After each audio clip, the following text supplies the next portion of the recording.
Ano nga ba guys ang pwedeng gawin dito? Marami. Para sa full experience, pwede kayo mag-rent ng medieval clothes, corona at espada sa halagang 50 pesos, panalo sa photos. Bawat sulok mula sa Dambuhalang Gate hanggang sa mga stone towers, perfect for OOTD, feeling knight or princess ka talaga. Wow! At kung gusto nyo naman ng Sea of Clouds, agahan nyo ng mga 6 AM. Pero kung sunset lover kayo, ang ganda rin ng view dito sa hapon. Dahil tanaw ang West Philippine Sea. At huwag nyo ring palampasin guys ang historic limestone formation sa loob ng compound. 14 pesos lang ang pamasahe sa jeep mula Baguio City proper papunta rito mismo sa laging viral na Igorot Stone Kingdom. Ituturo ko kung paano mag-commute dito mula sa Session Road at pabalik at the end of the video. May mga bagong features na nga rito gaya ng kabubukas lang na bicycle zipline na talaga namang may enjoy mo with this amazing view. Abay, perfect talaga ang pang reels mo sa magandang background mo na to. Open ang Igorot Stone Kingdom everyday from 7 o'clock AM to 6 o'clock PM. Ang entrance fee ay 130 pesos, 100 pesos naman sa mga seniors, PWDs at sa mga 4 to 12 years olds. Libre naman ito sa 0 to 3 years old. May mga Igorot dance performance pa rin and you can have a photo with our young fellow Igorots. Meron ding Cordilleran attire sa pwedeng i-rent kung gusto nyo talagang i-level up ang photos ninyo. Meron na rin silang mini Igorot mines na dagdag experience talaga. Meron din ditong painting gallery, pwede ka rin magpa-face painting at may sketch area din. So totoo lang, sulit ang entrance fee mo dito. By the way, ang bicycle zipline ay 500 pesos per head. Nasubukan ko na siya and yes, maganda at worth it naman.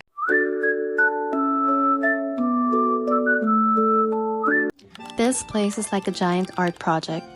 Every corner tells a story, crafted from recycled wood, bottles, and indigenous materials. We enjoyed exploring this big tree house. There were a lot of passageways leading to different areas, which kind of gets confusing, but it's okay. There are local artists here that sell their handmade crafts, paintings, and other creative pieces. There are also food here, so if you get hungry, don't worry. There are a lot of restos here to choose from. So next time you're in Baguio, make sure to stop by Ililikha, where you can take a break from the city noise and immerse in art and food.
Naghahanap ka ba lang mapupuntahan sa Baguio soon? Here's what you can do in Burnham Park. Hi friends, this is the iconic and biggest park in Baguio na pwede mong puntahan. Actually, maglakad ka lang dito, maaaliw ka na, especially if may katsikahan ka. We went here ng hapon and maraming restaurants and IG-worthy spots na pwedeng pagpicturean around here. You can also sit down and tambay lang, try some street foods na ino-offer like strawberry taho, mangga, chicharon, ice cream, and marami pang iba. May mga food trucks din dito pag may event, and of course, yung boating nila for only 200 pesos. Maximum na yun ng 4 to 5 persons. Nag-bike din kami na 100 for 30 minutes. Minsan generous sila and sasabihin nila na okay lang na hindi mag-stop hanggat wala pang tumatawag. Malaki rin yung area, kaya if may badminton kayo, pwede rin dito. Pet-friendly din, so you can also bring your fur babies. May mga tumatakbo rin dito and sightseeing. Paggabi, tapos Friday and weekends, may mga nagbabusking and street performance din dito. Tapos may mga clowns and mga mascots tulad nito. Kaya, iaan nyo talaga to sa itinerary nyo, friends, if you're going to Baguio soon. It's calm and must visit talaga. Saan man tayo dadalhin ng mga panahong di natin hawak kahit walang kasiguruhan. Strawberry sweet, a taste of delight. Nandito na tayo. Malaki yung parking space nila dito guys, kaya kung may sasakyan kayo, go, go, go. Marami ding nagbebenta ng pasalubong dito, and then may mga ice cream, syempre, strawberry tupig, at iba't ibang klase pa ng mga pagkain na gawa sa strawberry. At dahil pampatibay nga daw ng relasyon, bumili tayo. Pero bago nga yan, nagpa-free taste muna si kuya. Ang sarap parehas guys, pati yung avocado, masarap din. Kaya ang ending, mix na lang yung binili namin. 30 pesos to guys. Dito lang talaga ako sa La Trinidad nakatikim ng authentic na strawberry ice cream. Alam niyo yung hindi lang siya dinaan sa food coloring. Lasang-lasa yung medyo maasim-asim tas manamis-namis na strawberry. And pag nandito na nga kayo guys sa strawberry farm, matatanaw nyo na din dito si Valleywood. Puntahan nyo na rin kung gusto nyo. So dito na tayo sa may strawberry picking. Open sila from 8 a.m. to 5 p.m. No entrance fee guys kung gusto nyo lang mag-picture-picture. Pero if want nyo mag-strawberry picking, 700 pesos per kilo siya. Na yung minimum. Bawal ang 1/2, bawal ang 1/4. At dahil nga medyo umaambon na neto guys, nag-decide na lang kami na umikot-ikot na lang at tingnan na lang namin yung mga strawberries. Ganun. Pero ang totoo niyan, wala talaga kaming 700 guys. Charis guys, lumalakas na din naman kasi yung ulan. Ito yung mga strawberry, hindi pa siya hinog. And then, lumakad pa kami ng onti. Ayan siya. Ayan, lumalakas talaga yung ulan. Sa side na to, marami nang mapupula. Ito guys, ang cute. Yung 150 pesos ang 1 kilo. Literal na bite size. Pero based on my experience, mas matatamis pa nga minsan yung mas maliliit. Lalo na pag red na yung buto, yun yung matamis. So, ayan guys, yung prices. Pause nyo na lang. Literal na puro strawberries. At syempre, hindi rin mawawala tong mga pampasalubong, keychains, wallet. May pets kayo guys, ang cute neto. At kung may labubo kayo, may labuto naman dito. Cute naman siya guys, hindi naman siya mukhang bastos. Mura yung keychain, 13 pieces for 100. Tapos may nabili kaming white strawberry, ang lalaki guys, 100 pesos lang to. Ang tamis neto guys at sobrang juicy. Ito naman tayo sa may strawberry jam na may buo-buong strawberries. Kung itatanong nyo kung saan mas mura pa din doon kay stall 402. Dito, 2 for 250, doon 2 for 180. Same size at same brand. Ang murang mabibili nyo dito is yung maliliit. Pero yung strawberry jam 4 for 100, tas itong strawberry buo-buo 3 for 100 lang. Per pack, pampasalubong. Sa gulay naman, ito lang yung nakita kong mura, yung broccoli 100 lang yan. Pero yung iba guys, mahal na kagaya nito, 100 per pack. Sabi nila mas mura daw sa La Trinidad Post, yun ang hindi pa namin napunta. So pasugod ako dito sa Baguio para dayuhin at tikman itong napakasulit at napakasikat, pinakamalaking Filipino-Chinese restaurant dito sa may Baguio. At ayun nga, kapag sinabing sulit at mura, ito na talaga ang pumapasok sa isipan ng lahat. Yung good for 3 persons nga daw na pagkain nila, parang good for 3 days na daw talaga sa laki ng servings. At ang nakakaalu pa nga dito, ang dami nilang paandar. Imbes kasi na tao, mga robots yung nagsuserve sa inyong kapagkainan. Nakaka-elibat, ang cute talaga. Tapos sa sobrang laki at taas ng restaurant na ito, yung mga pagkain sinasakay pa sa elevator. O di ba? Daming paandar at lakas mga Japan-Japan. Ituturing mo daw ba kasi talagang nakapag-Baguio ka? Kung hindi ka pa nakakapunta dito. At ayun nga, bali ito nga pala ang napakasikat at mala-blockbuster na The Good Taste Restaurant na matatagpuan lamang sa Otic Street, Corner Carino Street, Ciudad ng Baguio.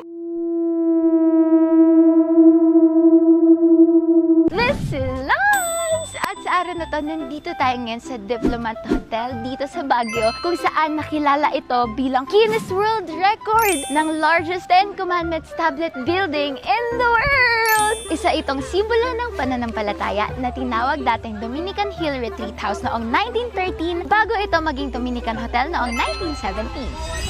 At isa pa, sumikat din ito sa paranormal records na umabot ng international features na naging dahilan kung bakit naiuugnay ito sa World Records discussions ng most haunted locations sa buong mundo. Kaya kung bibisita ka dito, baka hindi lang history ang maramdaman mo. Baka may bumati sa'yo na hindi mo inaasahan. Ayun lang para sa araw na to. God bless! Keep